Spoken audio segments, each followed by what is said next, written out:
बिस्मिल्लाहिर्रहमानिर्रहीम। आज हमारा टॉपिक है इंडस्ट्रियल फार्मेसी, फार्मास्यूटिक्स का। और उसमें हमने लास्ट लेक्चर में डिस्कस किया था कि जी इंडस्ट्रियल फार्मेसी जो है उसके कितने मतलब क्या उसका रोल है, उसके प्रोडक्शन सेक्शन के कितने हिस्से होते हैं। तो आगे प्रोडक्शन सेक्शन में हमने देखा था कि जी उसमें टैबलेट, कैप्सूल, इंजेक्टेबल और सिरप सेक्शन होता है। तो इसके अलावा क्या होता है, वेयर हाउस। वेयर हाउस क्या होता है? वेयर हाउस का मतलब होता है कि एक ऐसी जगह जहाँ पे जो रॉ मटेरियल आया है और जो फिनिश्ड प्रोडक्ट्स हैं। किसी इंडस्ट्री का रॉ मटेरियल क्या हो सकता है? वाटर हो सकता है, सक्रोज, दवाइयाँ बोरियों में होती है, जाहिर है वो रखने के लिए एक कमरा होता है, उसे हम कहते हैं वेयर हाउस। इसी तरह से और जो उसकी फिनिश प्रोडक्ट्स होती हैं वो क्या होती हैं? सिरप की बोतलें बनी हुई, मतलब टैबलेट्स के ब्लिस्टर पैक्स और ये वो। तो वो एक कमरा होता है, यहाँ पे रॉ मटेरियल रखा हुआ है, यहाँ फिनिश प्रोडक्ट्स रखी हुई है, उसको लेबल कर देते हैं। तो उस कमरे को क्या कहते हैं? Warehouse. उसके बाद है quality control section. Quality control section का मतलब है कि किसी भी इंडस्ट्री में जब हमने किसी भी ड्रग्स जो हैं उसकी क्वालिटी को हमने चेक करना है, रॉ मटेरियल को भी हमने चेक करना है, फिनिश प्रोडक्ट को भी हमने प्रॉपरली चेक करना है, तो इस सेक्शन को हम क्या कहते हैं? Quality control section. उसके बाद है जी रिसर्च एंड डेवलपमेंट सेक्शन।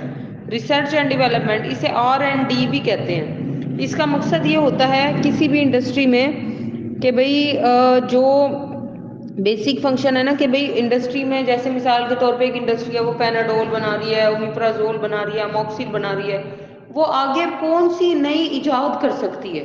तो रिसर्च करेगी वो, और नए नए तजर्बे करके वहाँ साइंसदान खड़े होंगे कि भाई वो देखेंगे कि सर हमें अब अपनी इंडस्ट्री में ये भी लॉन्च करना चाहिए, यूं हमने ये बनाई है, हमने ये तैयार की है। तो उस सेक्शन को क्या कहते हैं? Research and development section.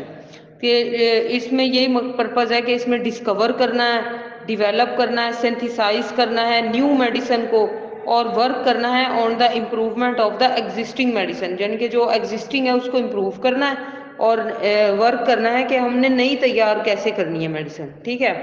उसके बाद है जी एडमिनिस्ट्रेशन सेक्शन। देखिए एडमिनिस्ट्रेशन तो हर जगह होती है।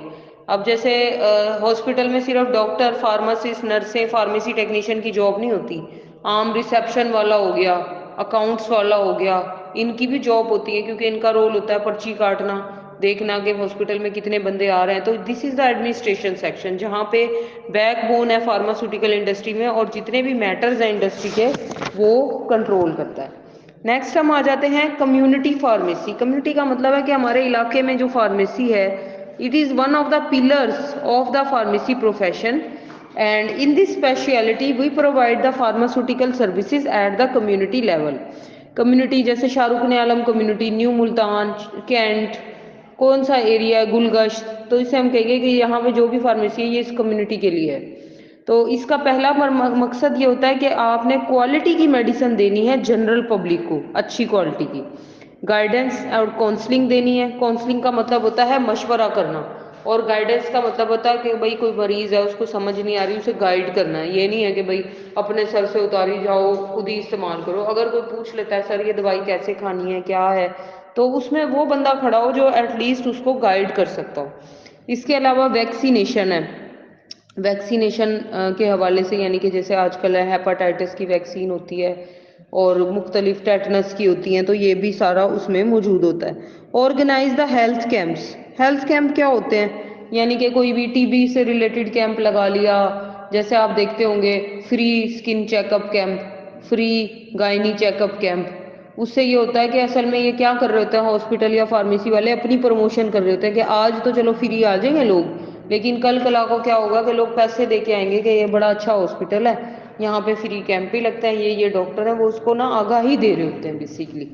और इसके अलावा health talks and seminars. Health talk और सेमिनार का मतलब है कि भाई कोई भी हेल्थ से रिलेटेड, शुगर से रिलेटेड कोई सेमिनार रख लिया, कि उसमें बड़ा सा डॉक्टर आएगा या कोई बड़ा बंदा पढ़ा लिखा आएगा, वो बताएगा भाई आपने ये करना है, आपने यूँ करना चाहिए, ये एहतियाती तदाबीर और मुख्तलिफ, यानी कि वो गाइड कर रहा होगा। तो ये इस तरह की एक्टिविटीज़ करते रहना चाहिए फार्मेसिस्ट को, ताकि इससे उनका बिजनेस भी प्रमोट होता है, और दूसरा लोगों की सेहत के ऊपर भी अच्छे असरात मुरतब होते हैं।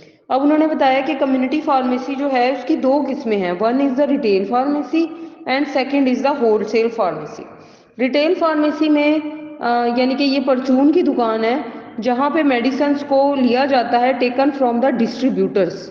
डिस्ट्रीब्यूटर कौन होता है? जिसके पास होलसेल में अद्वियात होती हैं, जैसे घंटाघर मुल्तान में, और वहाँ से मेडिसिन को लिया जाता है। मिसाल के तौर पे हमने वहाँ से मेडिसिन ली है 80 रुपए की और आगे हमने बेच दी है 100 रुपीज़ की, तो 20 रुपीज़ उस रिटेल वाले का प्रॉफिट होगा, तो on the fix percentage of profit. अब होलसेल फार्मेसी क्या होती है?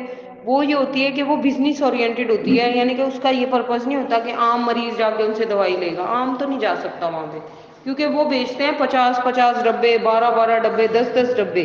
तो उसमें ये होता है कि वो मेडिसिन को कहाँ से लेते हैं? डायरेक्टली कंपनी से लेते हैं, वो मैन्युफैक्चरर से लेते हैं, डिस्ट्रीब्यूट करते हैं मेडिकल स्टोर्स में, फार्मेसीज में, हॉस्पिटल्स में, इन बल्क और फिक्स परसेंटेज ऑफ प्रॉफिट। वो बल्क में लेते हैं और फिक्स परसेंटेज ऑफ प्रॉफिट के ऊपर वो उसको सेल आउट कर देते हैं। तो ये इसका मेन जो है वो पर्पज है। ठीक है, आगे हमारा आ जाता है फोरेंसिक फार्मेसी। इसके बारे में हम फिर इंशाल्लाह नेक्स्ट लेक्चर में डिस्कस करेंगे।